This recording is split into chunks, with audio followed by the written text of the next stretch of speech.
That's how she does her audio. It's not at all high tech because I don't have like actual like headphones. Having witnessed like actual podcast recording, this is so ratchet, right? No, it's quite technical. You have a sound absorber behind you, which is a Harry Potter blanket. Then there's a sound absorber here and here. like And the carpet. Yeah. It's all very intentional. Thank you very much. But there are some things we can't control. Like in the last one, we had an airplane fly over us very slowly and loudly. That was really loud. Selena just stopped and she was like,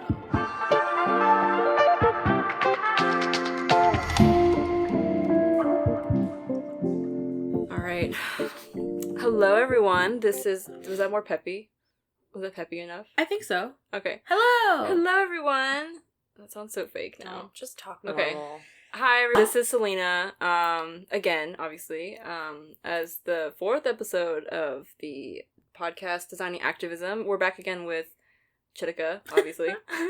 I'm back. Hello, everyone. Yeah. And we have another, I guess, special guest, or, I don't know. Alina, do you want to introduce yourself? Yeah, hi, I'm Alina. Do you want to say anything else? What? I don't know. I asked you. Alina is one of our friends and classmates. We were roommates sophomore year. Yeah. Yeah. And we've been And Yeah. we're roommates now, too. Oh yeah, we're roommates. Well, Yeah. we're flatmates now. Right. Yeah. So Housemates. British of you. Housemates. I don't know. We're flatmates. Flatmates. I mean, it's a flat. It's Yeah, not a yeah. two-story. Yeah. Anyways. And she's an activist. Yeah, she's an activist. Sure. Well, In that's fact, why we brought you Tries on. to. Yes, Tries yes. to You have a lead my good life perspective as on- an activist, yes. Yeah. Yeah. So that's why you're here. You're probably one of the most, if not the most activist person that I know of, I think. I don't know. Activist person. Active in activism person. Yeah. Effective, educated, Yeah. conscious. Yeah. Attempts to Intentional. be- Sure. Yeah. And Intentional. you have a lot of instances in which you actually have done tangible Yeah. advocacy. So that's Yeah. why I think we're Look, bringing you in. can't You're tell, like an but she's expert this smiling. time. Yeah. I'm not, though, so it's... Well, that's weird to that's good hear. though. I think Yeah. we want to make like people feel like they have the beginnings of kind of Mhm. how do they go about Mhm. doing these things, because we've established that a lot of people want to be activists, Yeah. and they don't necessarily feel like it's an accessible thing. At least that's the Or know premise how of the to do it, podcast. right? If they all do, then oops. Or they're doing Right, it incorrectly. right. Yeah. or Well, I think ineffectively. there's a lot of, like, just shame that other people will put on other people that Mhm. they don't do enough. And I think, like, the large majority of individuals that, like, try to, like, do something in the world, like, they care about anybody doing anything. Like, Mhm. it's the smallest acts that count Mhm. towards something. Yeah. So, So, this episode, at least, I had kind of had a very, like, rough topic, I guess. Mhm. It's very open-ended. Everything's open-ended on a podcast. But this topic specifically is about the role of design in activism and in social advocacy, and whether or not that should be a thing, or I guess it should be in a lot of ways, but the arguments for and against it, I think, is like the main topic Mhm. of concern. Sorry. Oh my gosh. Oh, scratchy. you okay? Yeah. It's just like it was all good. I don't know what's going on. I should be fine. Anyways, so this episode was actually spurred by a few articles that I read. I can link them, I guess, in my description on the website. Good. Yeah, but a lot of them were just kind of different takes on whether or not design should be advocacy and whether or not design has a part in advocacy in general, I guess. That's, Mhm. yeah, let me actually bring up a really interesting quote that I think describes it pretty well, if I can actually find it. Hold on. Yeah, so there's two kind of arguments. There's the argument that activists should be, or design should be a part of activism. And then there's the argument that design should be neutral and you should be striving towards a solution, but not necessarily a set solution beforehand. I want to read a quote real quick. Activists have committed to a solution to a problem and engage in a variety of activities to see that that solution is implemented. Designers, on the other hand, are supposed to approach a problem with no solution in mind, and ultimately should only advocate for whatever solution emerges from a design process. So that's kind of where the idea started. And then there's a lot of different examples of whether or not what you do as a designer is ethical or moral. That's a big part of it, I think. How you do that, I guess, is another big part of it.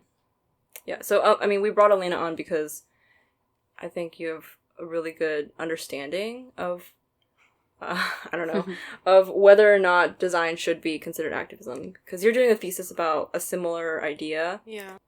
You've done a lot of things in the community that are about that sort of idea. Yeah. Do you want to talk about what you do? I mean, do you want me to talk about my thesis? Do you want... Do whatever you want. Yeah, just go for it.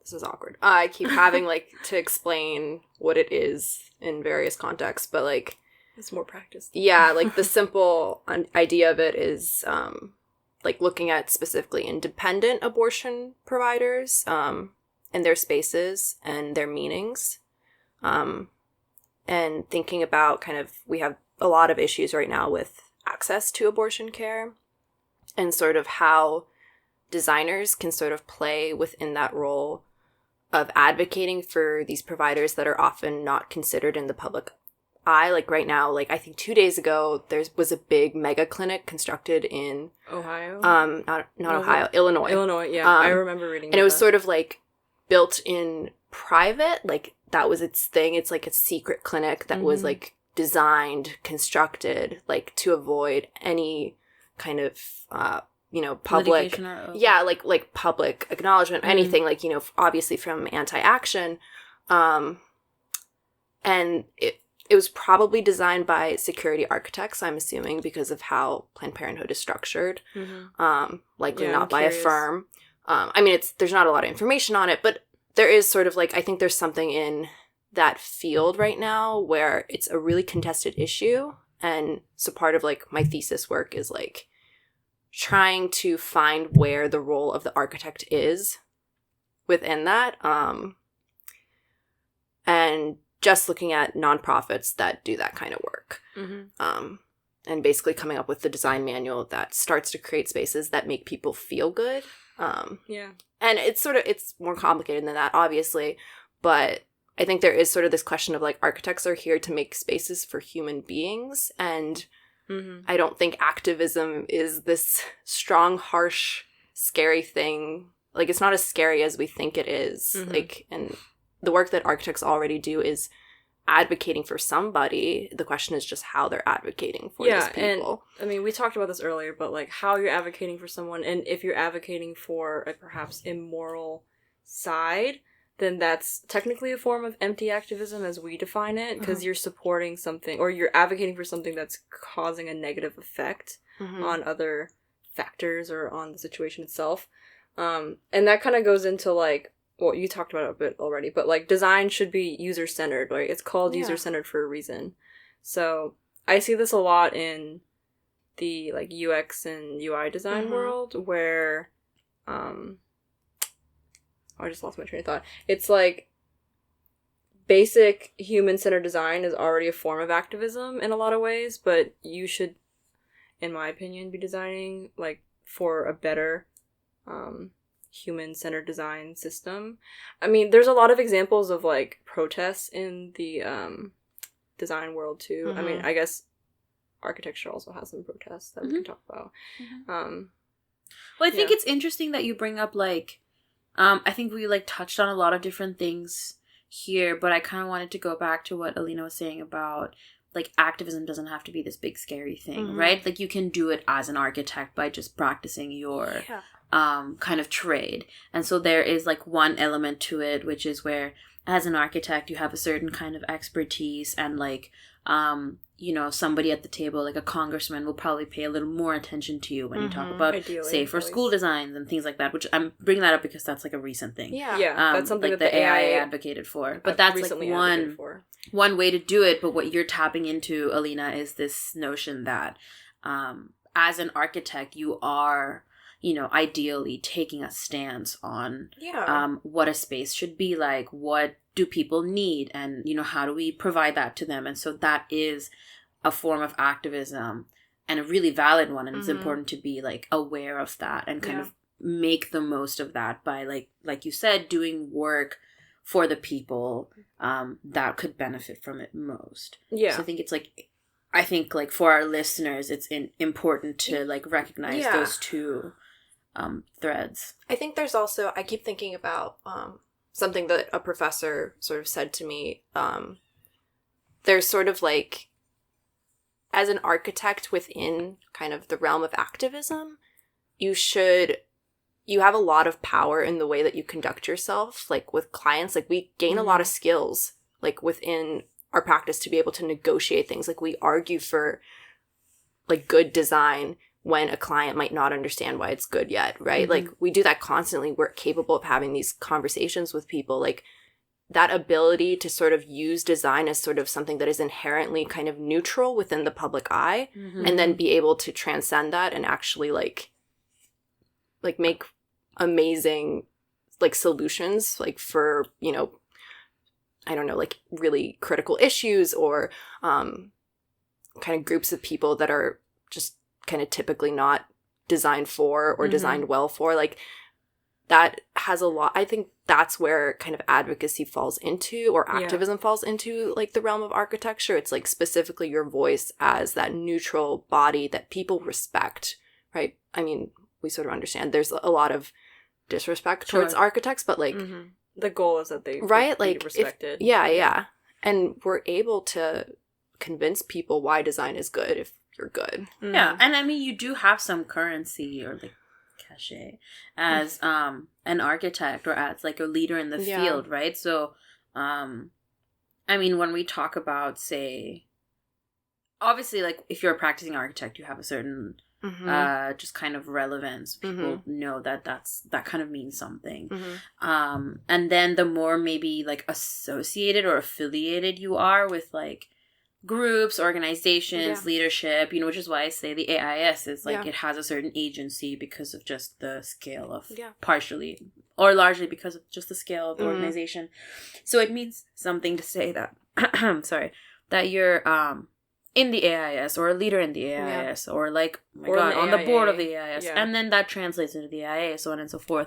Or if you were kind of in this realm of activism as an architect, like you're affiliated with, I don't know, my God, I can only think of like forensic architecture right now. But, you know, you can kind of become part of like a larger organization that has an identity. And then that gives you this agency and currency to kind of... Yeah, I think it's whatever you're comfortable with. Yeah, like, I think like for me, I generally find myself more comfortable in organizations that aren't full of architects.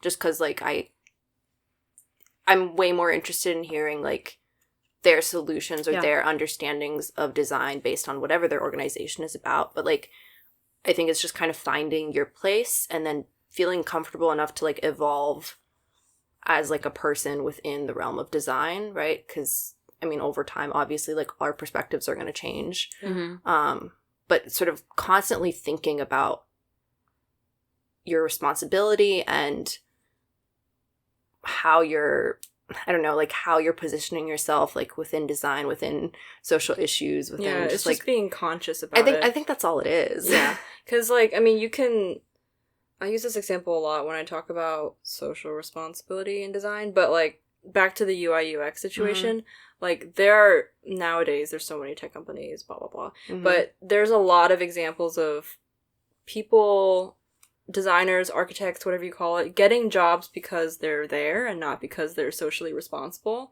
There's a lot of examples of how like these companies don't necessarily support what, you know, even their employees want. Yeah. And then that's another example of how maybe you're not putting yourself in a very positive environment, I guess. Yeah. There's, I don't know. It's everywhere. I don't really even know how to start talking about it, to be honest. I mean, like we have studio culture, we have firm culture. That's like another thing. Isn't there like what's it called? Isn't it there's like a way, I think it's there's like a way that firms can like office culture? Yes, it's like their office culture gets a rating. Based on, and it's like based on like, it's super interesting. I mean, I was only at one firm that has had has applied for that. Rating. Yeah. But it has like a lot of things to it. It's like whether or not you get products from local companies. It's like whether or not like your company's diverse. Like there's a lot of layers to it. And like, I mean, that's one way sort of like young architects can at least think about like where are they entering into and what that means. You know? Yeah. I think it's just a lot of people like when they graduate, they kind of try to do whatever they can. Like, when you ask people, like, what are you trying to do? Like, whatever I can. Like, whatever I can get. But, and it's not until they kind of get educated or, like, learn about the other options that they kind of start realizing that perhaps the place they're in is not the most positive place. Yeah. Like, I know a lot of people that graduated that aren't really happy with where they are because of, I don't know, maybe their firm just isn't very... like as much part of the kind of a current conversation as they would like. Yeah. They're there for business and maybe nothing else. Also because in school, right, you have such immediate access to kind of issues of importance. And like the kind of maybe easiest way for people to imagine is like the thesis project, which is not that there's anything easy about that, but it's like, it's a kind of the simplest thing in the world. Just a thesis. No, but it's kind of a one, maybe, like, simple to understand for you. Yeah. Way to tap into things that you care about. Yeah. Yeah. You know, like, create space for yourself to do that work. And it becomes more and more complicated once you leave school and enter the kind of workforce as somebody that is accountable to other people. I mean, it's not even as simple as you have to do a project that is assigned to you at a kind of higher level. You have to commit to and represent the mission statement of like a firm that's been put together by other people. So it's a lot of like, it's a tough thing to kind of, what's the word? To rationalize that, to like come to terms with that. And that's why a lot of people start their own firms and their own companies. Yeah, I was just going to say, I kind of struggle with that too, right? Because it seems like the logical option is, well, you work where you can and like where you will learn a lot for a little while and then you like do your own thing. And then I think for me, the hard thing about that is that it ties like activism or like the ability to activate to like be... Advocate. To advocate and to be effective to a sense of like privilege and status and like experience, which of course it's true to some extent, but I think, you know, I mean, kind of what I'm hoping people get out of this conversation is that that's not necessarily true, or at all true, actually. Yeah, no. Yeah.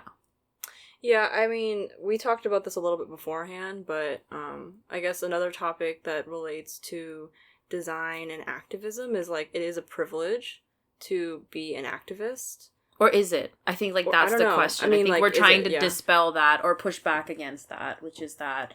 In a lot of ways, like, privilege can mean different things. Like, money is a big part of being an activist. Like, do you have the... I mean, I almost feel like for myself, like, there's no excuse to not do it. Yeah. And so that's why I try to do whatever I can. I definitely constantly feel like I'm not doing enough, but I think that, I mean, resources, money are one thing, time is another thing. Like, time's a huge thing. Knowledge is another thing, which is like a little less what's the word? It's a little less like extrinsic. It's like one of those things that you don't necessarily. Such a fancy word. I'm in a rhetoric class, you guys. You actually? Yeah. It's a lot. I love it. Professor Wynn, if you're listening to this, best class I've ever taken. English courses are. Yeah, you start saying words like extrinsic, and I've talked about the ethos of my project like 7 times. You also said the ethos of this podcast at one point in a message to me, and something about, like, I don't even know. I was like... We'll start making little checks every time I say ethos. Yeah. I'm sorry. I mean, it is important, I guess. It's a thing. It is. Well, we are talking about people's ethos as activists. I'm, like, not joking. Like, that's kind of the baseline for this podcast, is, like... how do you establish yourself as like a legitimate or aware or like effective advocate, and like is that necessary, is that not, like, is it okay for you to kind of like do whatever you can or what you think is best in the moment, and like it's fine like if it didn't do anything, or you know, whatever. that's like getting like too far into the background, but sorry. I mean, back to what you were saying. I wouldn't say it's fine to like not do anything. Yeah. I'd say architecture is such a hard thing to get into. You've gone through school, you've done all this time, like you definitely have at least a little bit of time and or resources to do something. Yeah.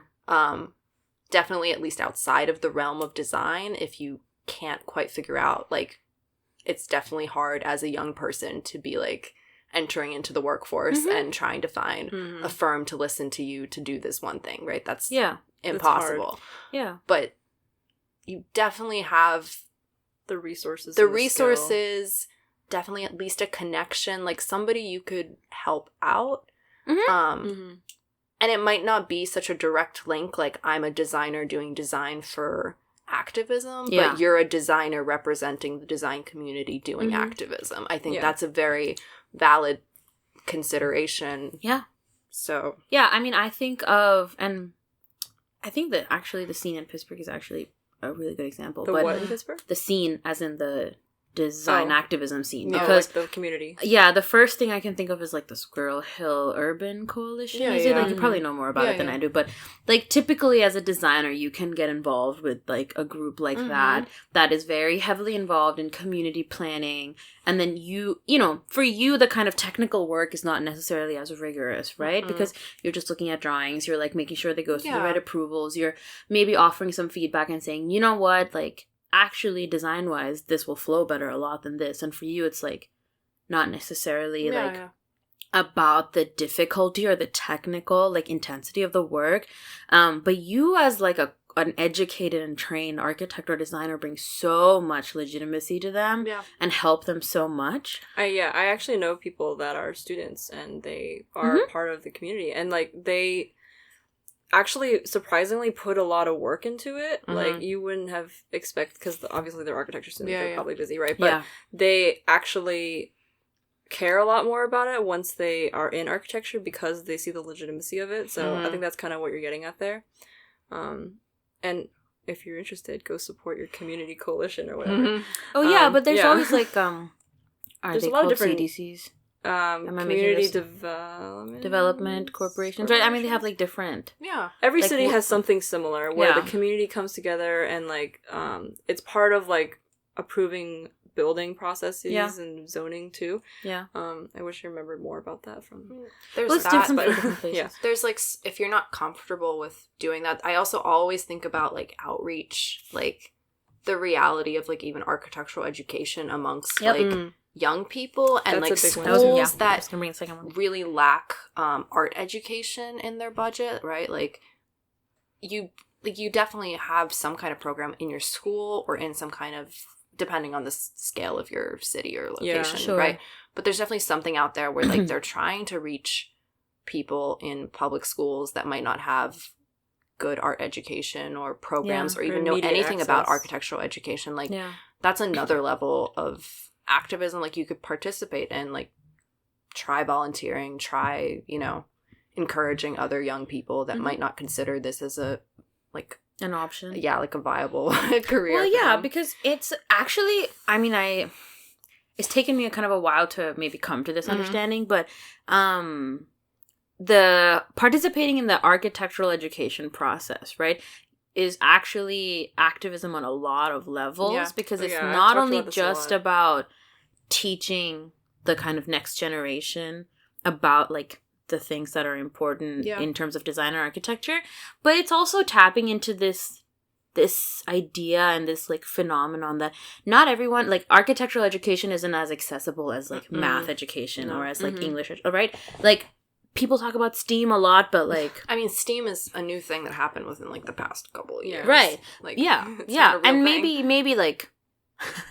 I'm just laughing at you. It's not a real thing, because it's really not. But it's not a real thing. Like, right, like everybody comes out of school like knowing how to add numbers and like multiply and like calculus, but like people don't come out how to like know how to read a drawing or like what is like a stair, understand spaces, at all. So or like even know how to like draw a line.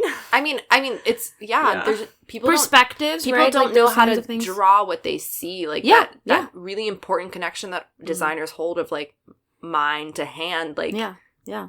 I mean, that skill in a lot of ways, and that's a learnable skill. Like, I heard it learned it the all first sure. so many years of my, like, education. I was like, I cannot draw what I see, and it's, like, a problem. And every time people will tell you, well, the more you do it, the better. It's, like, one of those things that we've seen in our lives, like, the more you do it, the better you get at it. There's, like, real techniques. You don't have to be, like, Michelangelo to, like... You could be Michelangelo. You could, and then it would be, you know, a different thing altogether. But... it's one of those things that, like, I think sometimes people don't, a lot of times people don't deal with the profession in a more direct way because they think it's, like, not something they could ever learn how to do. Yeah, and what they also don't realize is, I think, the architectural education and the profession in general, it's much more interdisciplinary than, like, a lot of people think. Yeah. Like, I think I had a professor at one point say, like, in architecture you learn, like, obviously drawing, understanding spaces, etc., but you also learn things like psychology, you know, how people think, like math in some ways, if you can, I don't know, maybe structures. If you try, you'll learn some math. Size your stairs every once in a while. Honestly, I tried to do some like calculations regarding like gallons to a cubic. No. Why? It was so painful. Just switch to the metric already, America, please. Yeah, because I had to convert gallons to cubic feet. It was like a lot. Anyways. Yeah, so, like, the idea is that the architectural education is so interdisciplinary, and that's a whole other conversation, but, like, you can go into a lot of other fields using this education, which I've seen a lot more people do nowadays, and a lot of those fields tend to be, I guess, activism focused, or, like, not necessarily design, like, immediate design. It's like design adjacent, right? Like designing for urban, I don't know, spaces, like community spaces. I mean, city planning, master planning, public policy. Yeah, there's like, a lot more companies nowadays that deal with that sort of situation, and like small experiences, like there's experience design firms. I mean, they do a lot of stuff for branding, but they also do a lot of community stuff too. So that's a really interesting new field. I actually had this conversation with someone who works at a relatively well-known firm, but the design field has changed so much in the past like 10 years that like it's impossible to see where it's going in the future, so hopefully it'll just project into like a more activism focused future. That's like the goal. That's the hope. Maybe they'll listen to this podcast. Well, more than the hope, that's more, I think that's the intention, and like at least, you know, we're in, and our listeners are part of that group of people that like want to see that happen. Oh yeah. And more than that, like they want to be the people that are making it happen. So you were gonna say something. No, I mean, I was just gonna sum up. Like, I think the point of it is like, if you're not comfortable like putting yourself out in a protest or like there's smaller ways like to do it. You can do things that are really comfortable for you. Yeah, that aren't high risk or that are perhaps more accessible or easier. Like and maybe they don't, like, I think a tendency can be, you know, oh, this feels really charged. Like, this is a lot. Like, I don't want to, like, become part of, like, a really heated conversation. Which is fair. Yeah. That's another one of my, like, tenets of my empty activism argument. Right. So explain. The idea of empty activism is, you know, advocating for something that you're not necessarily educated, or like it's something that you're advocating for that you don't really have like tangible or like goals in mind, I guess, in simplest terms.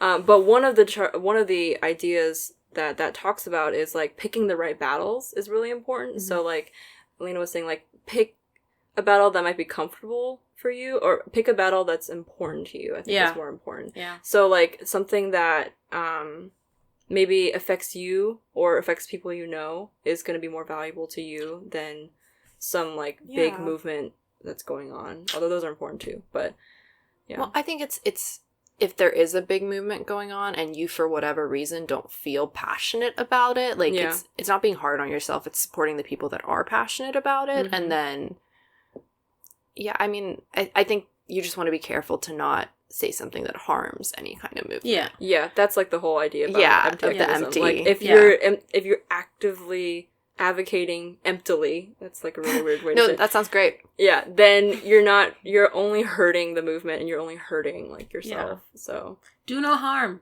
Do no harm.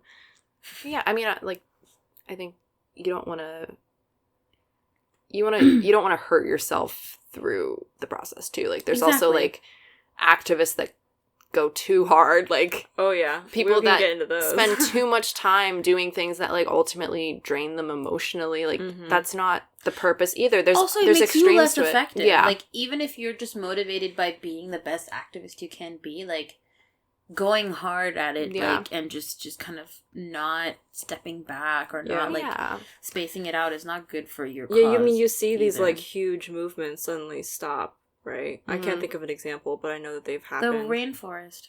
Somebody in my rhetoric class was like, what was that thing that happened with the fire? Like, that's literally what she did. And she was like, I hate that I'm doing this, but I just, that's like the I mean, it's because it's the quick bursts on social media that, like, suddenly activates some aggression. And I know, like, I can't track everything that happens in abortion access. So, like, that's why my Instagram is just full of clinics across the country, because I'm trying to get a grasp on, like, the situation. But, I mean, sometimes that's all you can do. Yeah. But it's just, like, do you actually care about this issue? If you don't care about this issue, like, maybe try and learn about it. Yeah. Maybe try and, like, support somebody that does care about the issue. Yeah. And don't necessarily feel pressure to, like, take a really active role in it. And put in more effort to, like, find something that you care about, that you feel like you can be useful in. Yeah, that's important, that you can be useful in. Like, if you can't do anything about it, you're not helping anyone. Yeah, I mean, we didn't bring it up, but, like, the climate strike, like, seeing, like, tons of firms, like, all over the country, like, architects were everywhere.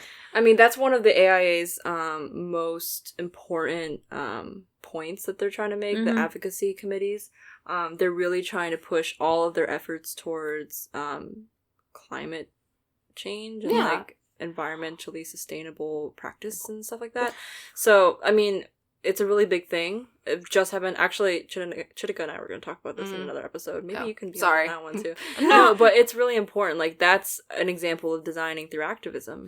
Well, quite literally. I mean, people already do it. That's the point, is that... Like, the expertise thing. Like, it's the easiest... If you don't know how to do activism, like, which I'm sure everybody does, they just aren't aware of it. Or they don't want to do it. Yeah. The climate strike, the climate crisis right now is, like, the next big thing. Most complicated and also the easiest thing you could enter into at this moment. Just do it. And as an architect, like, you could do a lot. I remember talking to, like, a building performance professor, and I was like, to be completely honest with you, like, my internal monologue is like, how dare I or anyone not participate in this issue, because we're architects. You're, like, planning for, like, you know, your life 30 years from now, and then you remember that, like, you need a quicker plan for, like, all of the things we need to do. I don't even want to get into it. I mean, I think all it is, it's just going to translate into, like, firms being more like, aggressive. Like, I remember me at my internship hearing my boss advocate for a certain type of window finish versus another, because the other is, like, on what's it called, like a red line. What do they call that? There's, like, a list of, like, red materials. It's like I don't remember the name. I don't know the word. I'm sorry. I, like, should have looked this up. It's, like, a certain, like, rating of, like toxic chemicals and or it's things like that on are a list of things that you shouldn't be using. Right, basically. because of, like, where it comes from, what it does to the air, etc., etc. Same with, like, fish. And hearing, like, the fact that, like, my boss was unable to just kind of say, like, this is on this list of harmful things, this is why you can't use it. And the fact that she had to, like, go around that and try to convince the person in a different way and kind of, like, these are the experiential qualities of this window that make it better than this other window. Like, I hope that... No, keep going. Like, I just hope that, like, maybe this is where architects can start to have those more explicit conversations, like, because of this climate justice movement that is now occurring right now, like... This is valuable. This is actually valuable, like... Yeah, that's, I mean, like, that's why the AIA, and I hate to keep bringing it up, but the AIA is really, really trying to push this net zero goal, I think, by 2030. That's, like, the big push thing that they're trying to do. And then with that, obviously, comes, like, policy change that they're trying to enact that's all going to move towards... For sure. Positive sustainability practices, basically. I don't know. Good things. All good things. Well, I'm really glad you mentioned, like, window type debate because that's it's crazy. one of those things that like we think is so obscure, right, as part of the design process, but like only an architect can truly convince a client that you need to invest like, I don't know, $10 more per window for you to like actually get value out of this work. Because I until today was taking this class. Until today. Did you drop it today? I did. Oh my gosh. I'm really sad about it. Tell us what you learned. Thank you. I learned a lot. Talk about what class so I was dropped. taking a class called Productivity, Health, and Quality of Buildings, which is a wonderful class to take. And no, it really is. That wasn't supposed to be sarcastic. But the kind of premise of the class is that you as an architect understand that, I don't know, like low E coating glass is like more efficient in terms of energy performance than standard glass. Yeah. But a client or a developer doesn't necessarily care about that, or doesn't understand necessarily the mechanics of why those things are actually more productive. So you have to make like different kind of value proposition that is based on health of occupants, their productivity. So you go to a school and you say, listen, your kids are going to do better on their tests if you use a like mixed ventilation system rather than this AC that's going to make them sick. And there's all these, like, it's a pretty new thing. So like we're still working on actually getting those metrics for like, what does it mean in terms of money and actual like measurable productivity? But it's so fascinating, and I think it's like extremely relevant because you can see yourself as an architect like having these conversations. Oh yeah, I can see myself having them in studio now. Yeah, and in your studio projects too, to say, you know what, like I'm putting my foot down. I did the research. Yeah, this is a more expensive building, but it's literally going to pay you back as an investment in like energy savings. Just do it, please. And so the point I'm trying to make with all of that is like, take a class, right? Like I'm expecting that don't like, drop it. Sometimes you have to drop the class, which is what Alina said. Don't burn yourself out. I learned a lot. I still have access to all the readings. But what I was trying to say is I'm assuming that a lot of our listeners are students or, like either way, like everybody's in a position where they can still continue to learn. So it's one of those things where like, the book of standards and like material specifications is not like the most riveting nighttime read, but like read a page or a couple, or like read those like white papers and like studies that you can get on ResearchGate and Google Scholar that will straight up quantify for you and tell you like, you having like one more operable window on your floor is gonna make your students this much healthier. Those are really, really important, although seemingly like dry things to know. Those are your tools as an architect. This is kind of going full circle back to like one of the earlier things. Like those are sterile. Or would you say not sterile? Would you just say? Dry. Those are like dry things that makes them like neutral things that makes them powerful tools. Yeah. And so, like, I mean, back to, like, my project.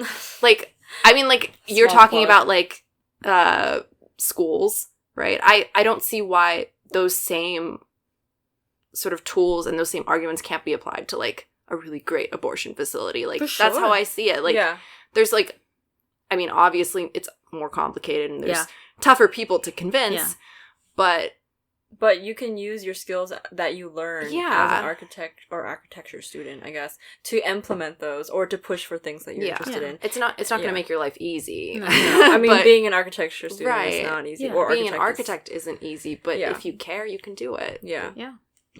Well, now that we've gone full circle, we're just about over 40 minutes, a little bit over. How do we do that? I don't know. It always happens every time. I always aim for like a 30-minute episode or something. No, I just remember at some point when I was like, wow, we've talked about a lot of things we said we were going to talk about.